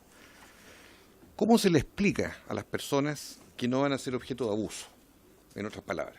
Porque esta suspicacia va a estar en la mesa puesta todo este año, por lo menos, con toda tranquilidad. Y dos, preguntarle en qué beneficia o no, o atenúa o no, la ley de equidad tarifaria a esta alza que viene ahora para toda la ciudadanía. Diputado Gabriel Silver. Gracias, Presidenta. No, por su intermedio, a diferencia de lo que señalaba la ministra Pérez, por su intermedio, señor Castro, que nos emplazaba a aprobar esta ley como el antídoto para amortizar las alzas que se vienen por delante, la verdad es que la respuesta es que no va a impactar, a lo menos respecto de estas alzas, que fue el emplazamiento que nos hizo la moneda por su intermedio respecto de la alza tarifaria. Y mi pregunta un poco para la biblioteca, respecto de su presentación, que la considero bastante positiva, es que si ustedes tomaron estos ejemplos del punto de vista de la modelación como los únicos criterios que existen efectivamente en el mundo, porque o existen otros paradigmas del punto de vista eléctrico, porque al final del día siento que este proyecto, del punto de vista matricial, de su concepción, no innova respecto de lo que con mucha fuerza dijo el señor Venegas a la hora de distinguir, acá hay un monopolio natural respecto a la transmisión, respecto a la distribución, pero nada se dijo respecto a la generación. Y yo creo que el mundo cambió. Si yo tengo una panadería, no necesariamente el Estado de Chile, por el hecho de aceptarme la panadería, me asegura efectivamente que va a vender esa panadería por los próximos 5 años, efectivamente como son los marcos licitatorios respecto al punto de vista temporal. Si yo estuve en una determinada carrera, el Estado no me va a asegurar necesariamente el ejercicio de esa profesión, a pesar de que mi familia invirtió, creyó en mí, un montón de esfuerzo adicional similar al de una empresa, que son los argumentos que se da respecto al nivel de inversiones, y que yo voy a tener ese nivel de remuneración asegurado. Y siento que en el mundo de la generación, esa lógica de alguna manera conceptual, del punto de vista de una economía que es cada vez más líquida, a la sazón que tenemos un centro de despacho económico y carga que puede definir casi en tiempo real quién es más eficiente desde el punto de vista de la entrada, de la salida, en cuanto a generador e inyectar dicha energía efectivamente a la red, no se da presente en esta suerte de status quo que repite a mi juicio esta ley. ¿Me explico? O sea, ¿cómo tenemos un sistema de eléctrico respecto a la fijación de precios donde uno entiende que hay cierto estanco en términos de la colonia respecto a lo que es la transmisión, respecto a lo que es la distribución, tal vez la comercialización, que puede ser un tema a discutir, pero no respecto de la generación? Y allí un poco la pregunta es si hay países donde hay mucho más competitiva la regla del juego. Si yo soy solar, vendo energía más barata, no tengo efectivamente que entrar a un promedio, asegurar a personas que hace 5 años atrás participaron de dicho nivel de inversión. Y hoy día se da un poco esta paradoja que tenemos una línea económica donde tenemos a $47, a $33, pero seguimos pagando del que invirtió efectivamente a $130. Y esa es la paradoja que hoy día tenemos respecto al 2014, y ahí la pelota si es de este gobierno, del otro, y yo creo que efectivamente el chancho aquí está mal pelado. Yo entiendo, como digo, la segunda parte, desde la transmisión y la distribución, no podemos tener dos líneas eléctricas paralelos, pero lo otro creo que debiéramos tener un mercado mucho más competitivo y, si se quiere, la ley de la selva desde el punto de vista de la generación eléctrica, asegurando, si quiere, la estabilidad del sistema, cierto nivel de flujo, pero que compitan. Si yo tengo un nivel, compito, y si es muy caro y ya mi proyecto está obsoleto con otros indicadores que no necesariamente son los económicos, puede ser efectivamente si ensucio, si no soy verde, no soy contaminante, efectivamente quedo fuera de combate y efectivamente a través de SEDEC efectivamente no soy rentable para el sistema. Y allí un poco mi pregunta, si existen otros modelos en el mundo desde el punto de vista eléctrico a la hora de fijar la tarifa distinto a la misma matriz que repite el gobierno, que tal vez usted puede decir es que era anterior, pero yo no sé si este sistema repite o resiste más de lo mismo. Podemos discutir la tarifa. Yo creo que el proyecto del Ejecutivo sincera lo que ya está cobrando el mercado eléctrico, que la tarifa que hoy día ya en el fondo la está sincerando, no está perdiendo nada. Pero ese es un poco mi llamado efectivamente a la biblioteca, si existen otros modelos de tarificación distintas, donde la generación sea más competitiva en términos de trasladar el precio real en un mercado donde va a la baja a los consumidores.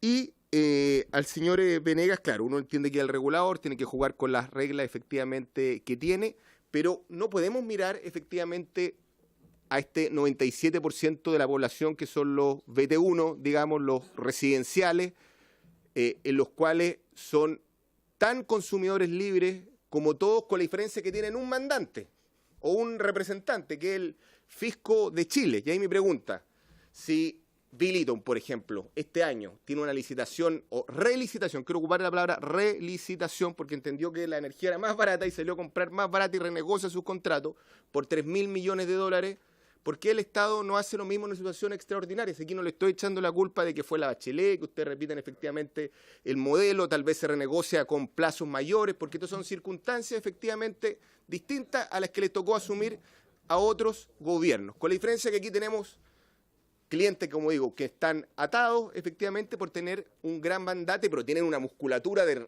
negociación mucho más allá que las mineras, que Metro, porque obviamente su capacidad económica es distinta. Entonces, si es que efectivamente a partir del precedente positivo, medidores, donde se generó un cambio de paradigma, porque primero decía que el status quo no se podía cambiar, pero finalmente por la norma técnica que nos explicaba ayer el superintendente, se cambió, teníamos una ley en curso, un decreto en curso, y se demostró que sí se podía. Y aquí la pregunta es, ¿por qué no se hace efectivamente también en el caso de alzas sustantivamente mayores a la de los 500 pesos que se va a sufrir por el efecto medidores? Yo solo, muy breve, a propósito de lo que escuchaba de la biblioteca, que de verdad les agradezco, muy ilustrativa, ¿no es cierto?, también la información que nos entregaron, hacer este cuadro comparativo y la legislación comparada, a nosotros también nos sirve mucho para poder aterrizar el debate.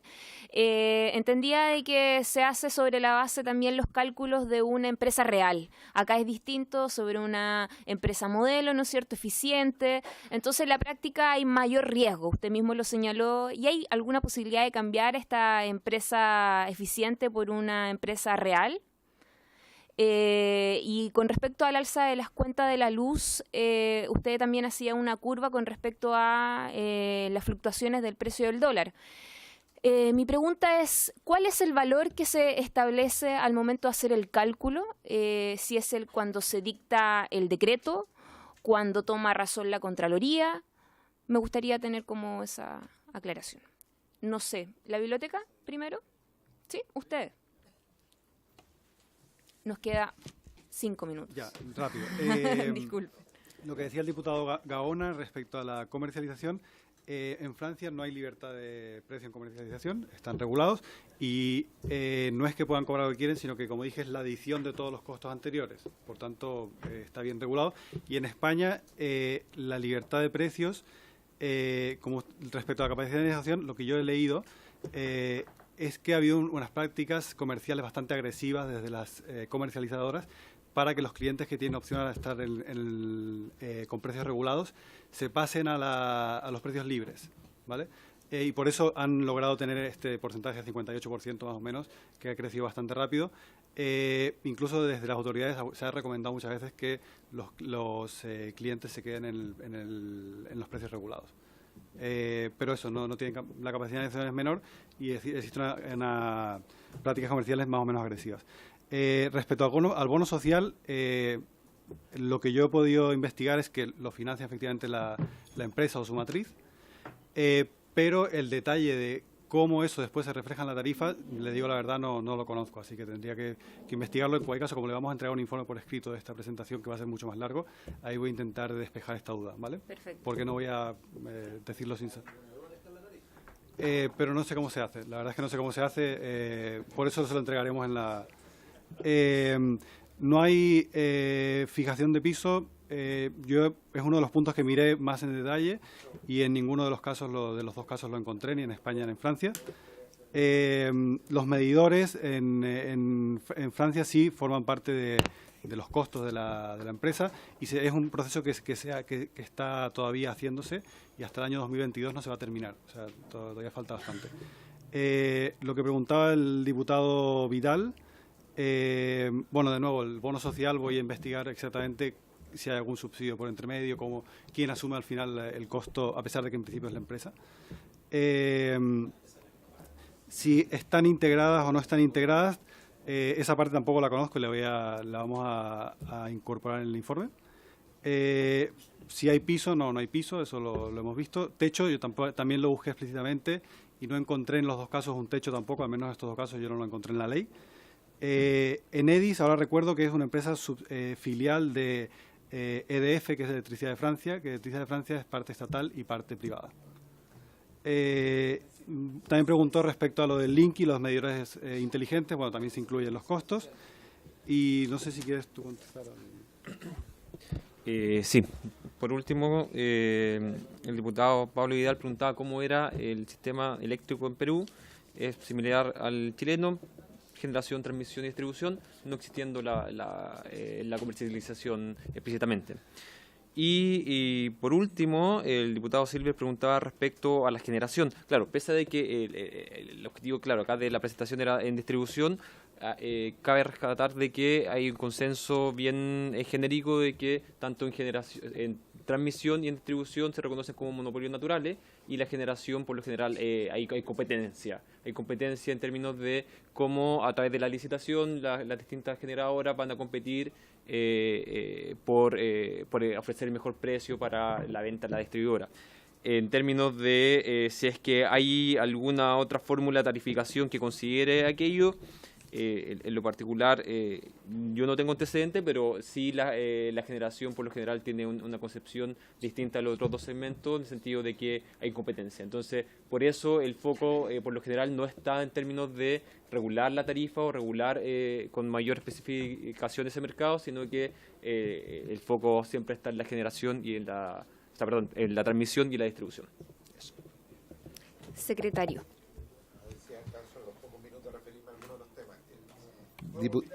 El diputado Gaona me pregunta por el efecto de si estamos haciendo el seguimiento de las licitaciones, ¿no? Efectivamente, hay una diferencia hacia la licitación de 2014. La licitación de 2014, en lo que se refería a los proyectos que se prometían ahí para 5 años después, fue más laxa que las que siguieron. Sucesivamente se fueron poniendo más condiciones de aseguramiento de los proyectos. Entonces, hoy día, y de hecho nosotros mismos en la licitación que se va a hacer este año, le agregamos más exigencia para garantizar que los proyectos que se prometieran en las licitaciones se cumplieran. Sin perjuicio de ello, todo lo que se han prometido para atrás, nosotros le estamos haciendo el seguimiento de que se estén desarrollando y se estén cumpliendo. Hay algunos que no se han cumplido, en esos casos estamos pidiéndole a las distribuidoras, que son las firmantes y las mandantes de los contratos, nosotros solo ponemos las bases, que actúen y que tomen medidas al respecto, pero en general se están cumpliendo. Sobre todo los más últimos, yo diría que todos los proyectos de RNC se están cumpliendo. En la licitación del 2014 hay una gran cantidad de proyectos, preguntó el diputado. Hay algunos que, como son RNC, tienen plazo de construcción más breve. Entonces, todavía están a tiempo, pero sí están en la etapa de financiamiento y nosotros estamos haciendo un seguimiento bien... En la del 16, perdón. En la del 16 hubo muchos más proyectos RNC, pero que entra el 21. Entonces tienen un poquito más de tiempo, pero efectivamente estamos siguiendo y monitoreando, y en muchos casos algunos de estos proyectos sugieren o nos solicitan que se apruebe un cambio o una permuta de un proyecto por otro, o una reducción o cosas así. El diputado Castro me preguntó sobre las diferencias de precio entre las compañías. ¿Y cómo se garantiza que no haya abuso? Bueno, el cálculo que hacemos nosotros tarifario va hasta la subestación final y compañía a compañía. Hay diferencias que se producen por la situación geográfica, porque los contratos, yo aquí hice un ejemplo general, pero no todas las compañías tienen exactamente los mismos contratos. Hay licitaciones que se hicieron para algunos grupos de compañías primero, otros después, entonces hay algunas diferencias de precio entre ellas. Si bien todas tienen el mismo concepto, pero no tienen exactamente los mismos contratos. Son muy parecidos, pero nosotros hacemos el cálculo hasta el final y ciertamente la CNE tiene que garantizar que esos cálculos se hagan, que no haya abuso en la aplicación, y la SEC supervisar que las tarifas se apliquen correctamente, y si los clientes tienen algún reclamo, plantearlo, y eso, por supuesto, la superintendencia lo registra, ¿no? En cuanto al tema de la equidad tarifaria, uno de los temas que hay con la equidad tarifaria es que se aplica solo sobre la tarifa de distribución. Entonces, no es capaz de aplanar completamente estas diferencias que se producen en la tarifa de generación. Entonces, ahí hay un pequeño problema. Respecto de algunas preguntas que me hace el diputado Silver, yo creo que aquí hay dos temas esenciales. Las licitaciones nacieron más bien en respuesta a una necesidad de garantizar el suministro futuro. Y si ustedes se fijan en algunos de los cuadros que yo mostré, como en alguno como este, vean ustedes el interés que había en suministrar a las distribuidoras cuando los precios eran muy altos. Ninguno. O sea, casi ningún generador quería suministrar a las distribuidoras, a pesar de que los precios que se ofrecían eran $130, digamos. Entonces, en los procesos siguientes, lo que se incentivó fue justamente para que esto conectara tanto el suministro a clientes regulados con la necesidad de que hubiera nuevos proyectos. Entonces, fue una cosa mixta, ¿no? Y ahí empalmo con la otra discusión acerca de la negociación. Bueno, estos son contratos a 15 años casi todos. Entonces, cuando uno mira las negociaciones que hace el sector privado, habitualmente son contratos de corto plazo. Cuando el sector privado negocia 3, 4 años, claro, pero es que de nuevo está el concepto del riesgo. Cuando uno negocia 4 años, no sabe qué pasa en el quinto. Cuando uno negocia 15 años, sabe lo que tiene 15 años. Cuando uno negocia 4, no sabe si hoy día pagó la mitad, pero al quinto va a pagar 3 veces, digamos. Entonces, ese riesgo está bien que lo tome un privado, probablemente, pero hay que manejarlo con más cuidado cuando lo van a tomar 6,5 millones de personas reguladas, digamos. Entonces, el compromiso, plazo, precio y condiciones comerciales es completo, no es solo precio. Hay clientes privados que optan por una condición de suministro más insegura, que están dispuestos a pagar un precio más bajo o a que les cobre un precio más bajo, pero por un plazo más corto y con incertidumbre de lo que pasa después, o otros que están dispuestos a tomar un precio más bajo, pero con condiciones de seguridad de suministro más precarias. Entonces, no es solo mirar el precio. Ahora, ciertamente hay una condición de corto plazo, de mediano plazo, que ha ido bajando los precios. Pero también es cierto que hay desarrollo e inversiones que se hicieron con los otros casos. En la licitación de 2014 hay empresas que invirtieron a esos precios. De hecho, hay una planta solar, la planta solar termosolar, que es una gran inversión y que desgraciadamente se hizo en ese momento y con esos costos. Entonces, y esa planta se endeudó con ese nivel de endeudamiento y de costo de inversión. Entonces, claro, pero los paneles que puso fueron los que compró ahí, pues no los que está comprando ahora. Entonces, por eso que esto de negociar no es trivial, digamos. No es como en el mundo privado, porque en el mundo privado el privado asume los riesgos. Acá el riesgo lo asumen todos los clientes regulados. Hay una condición de mediano plazo distinta que hay que manejar. Me preguntaba por la empresa, la presidenta, por la empresa modelo y el cambio de real a modelo. Ganar lo que les corresponde. Claro, lo que pasa es que cuando uno cambia empresa real surgen otros problemas. ¿Por qué? Porque cuando cambia empresa real, entonces hay que ir a investigar muy bien cuánto vale lo que realmente la empresa puso ahí. Entonces, hoy día la discusión es cómo me simulas la empresa ideal, y ahí discuten mucho, y está esto el 2/3, 1/3, pasamos por el panel. Cuando en los sistemas donde se opera con empresa real, la gran discusión es en cuánto me valorizan la realidad de lo que tengo.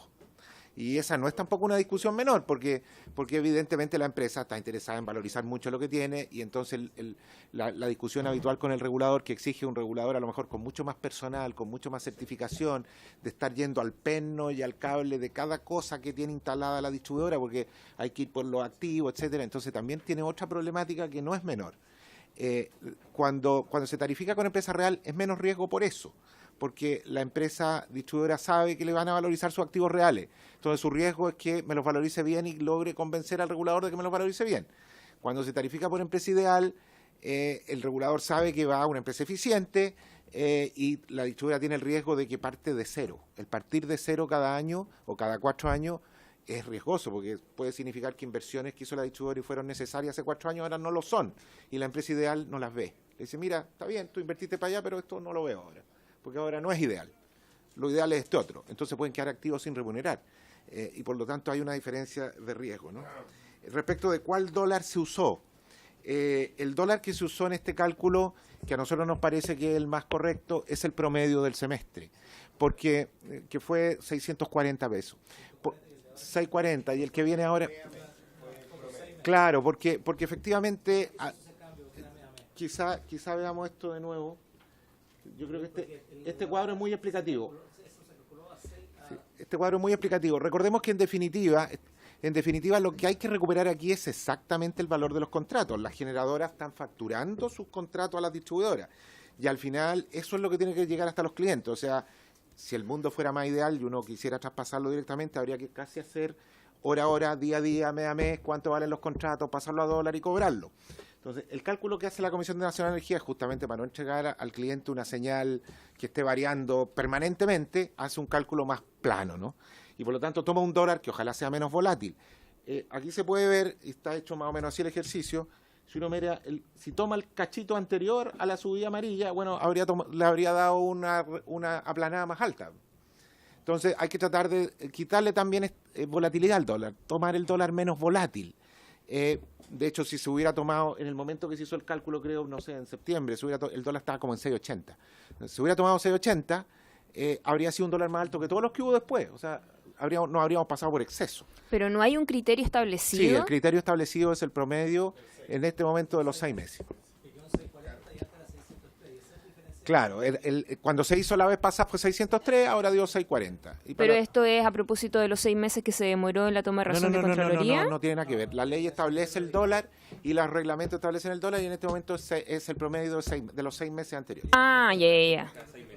Entonces cada 6 meses vamos, miramos para atrás los 6 meses, ponemos el promedio ponderado de ese dólar y pum. Pero eso respecto al precio nudo. Eso es para el PNP que estamos hablando.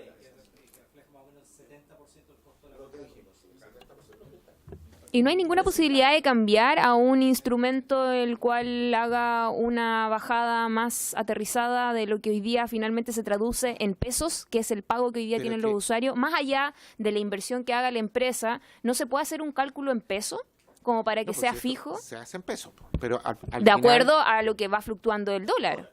Sí, pero al final tenemos que representar el dólar, porque los contratos están hechos en dólar. Entonces, no hay manera de escaparle al dólar. Como dijimos, los contratos tienen componente de dólar por producción, por inversión.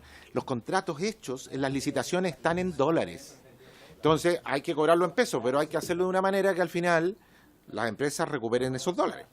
Esos son los que están en los contratos. Entonces, entramos en una mecánica financiera de cómo represento el dólar. Lo hago con el promedio. Y por eso nace también esto que se ha dicho, que hay una necesidad de ir reliquidando en la tarifa siguiente. Porque como nosotros aplanamos, hacemos una estimación ahí del dólar, las diferencias que se generen van a dar al cálculo siguiente. Pero no podemos no hacerlo, no podemos no representar el dólar. Entonces se trata de que también lo representamos nomás. ¿Hay alguna otra consulta, diputado Vidal? Muy breve, solo Vidal. Respecto de lo que la consulta que le hice a don Samuel, revisando, es efectivamente EDF, empresa... Sí, y por ley, al menos el 70% de EDF es del Estado de Francia. Diputado Gaona.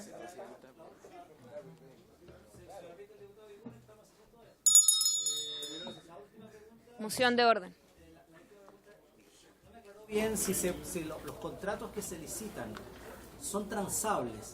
Es una empresa que puede entrar en default en el momento o no quiere ejecutar la adjudicación que tuvo, si puede transarlo con otra compañía, porque yo puedo decir, yo estoy comprometido a abastecer tanto bloque de energía para los próximos 2 o 3 años, pero llega un momento en que no puedo. ¿Yo eso lo puedo negociar y traspasárselo a otra generadora? O si no, como si no la cuestión es... Micrófono. En las licitaciones hubo varios tipos de contratos. Algunos fueron hechos ciertamente por empresas existentes que tienen gran cantidad de activos y tienen un manejo de cambiar la fuente de generación. En ese caso, esas empresas a lo mejor pueden hacer eso, pero en lo que se refiere a los contratos que fueron hechos directamente con generadores que ofrecieron un nuevo proyecto, ciertamente la idea es que hagan esos nuevos proyectos y no que después suministren la energía simplemente transándola con otros. De hecho, eso era lo que perseguía las licitaciones, no que los proyectos nuevos se hicieran y que apareciera esta nueva fuente de generación. Entonces, todas las bases y las bases que nosotros hemos ido haciendo, sobre todo para esta licitación que viene, tratan de acentuar la obligación de que quienes se asignan proyectos o se asignan energía en base a proyectos nuevos, hagan esos proyectos nuevos o equivalentes y no hagan esta transacción que usted señala. Bueno, el año 2014 justamente las bases de licitación eran un poco más ambigua en esto, laxa en esta obligación. Entonces quedó ahí una situación un poco más ambigua. Lo que nosotros hemos hecho es justamente, primero, como son las distribuidoras las signatarias de los contratos, exigirle a la distribuidora o pedirle a la distribuidora que primero regularice esa situación, efectivamente la central no se ha construido, y que la distribuidora que tiene el contrato, pues nosotros no podemos administrar el contrato, le hemos pedido que nos diga cómo va a tomar la equivalencia original de la licitación, es decir, que converse con este suministrador y le diga, bueno, usted no va a hacer esto, pero ¿qué va a hacer? Va a tener otros proyectos, va a hacer otras cosas. ¿Cómo va a garantizar eso justamente que el recurso físico que usted tenía me lo reemplace por otro? Y estamos en eso, nosotros le hemos hecho consultas para que nos expliquen eso, digamos. ¿Y qué pasa en el caso de que hoy día existan incumplimientos por parte de la empresa, entendiendo de que son contratos entre privados? ¿Cuál es el rol que cumple la CNE en ese sentido? En las licitaciones más recientes, bueno, todas son entre los signatarios, ¿no? Pero en las licitaciones más recientes es más claro que incumplimientos, por ejemplo, la no construcción de un proyecto prometido puede dar pie inmediatamente a que la distribuidora le termine el contrato a ese generador. ¿Y eso puede ser a eso través de un pronunciamiento de la CNE? Sí, nosotros tenemos siempre un pronunciamiento respecto a la modificación de contrato. En los casos que hay una disputa también podemos hacernos parte de los arbitrajes. Pero nosotros no administramos el contrato. Sí, primero tienen que iniciarlo pero la existe distribuidora. también un pronunciamiento de una entidad externa Así que en este caso como para que se cumpla. Sí, toda modificación de contratos de este tipo de contratos debe ser aprobada o no por la Comisión Nacional de Energía. Aunque ya haya pasado hartos años, siempre constantemente se va haciendo una evaluación. Es que una vez que los proyectos están construidos, bueno, sí, igual se va verificando que se estén abasteciendo los contratos y sin duda. Ah, perfecto. Pero la etapa más crítica es mientras el contrato está partiendo, ¿no? Y que se construya el proyecto y que aparezca Es lo que que igual se son de prometió. repente licitaciones de 30 años. No, 15 son 15 a 20. Lo que pasa es que hay algunas que llegan al 2040, claro. Sí, pues, 30 años. Sí, claro. ¿O no? No. No, sí hay unas que vienen de más atrás, pero estamos hablando de más atrás, que empieza, bueno. No, Sí, pero las que se están haciendo ahora, por ejemplo, las que vamos no, a pero hacer estoy hablando de las que están para atrás. las que están para atrás, sí, hay unas largas, hay unas de 20. Sí. Ya pues, ¿hay alguna otra consulta? A las 7. Timbre empieza 15 minutos.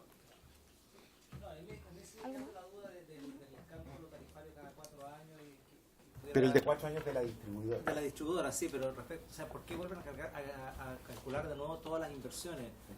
Porque esa es la empresa ideal.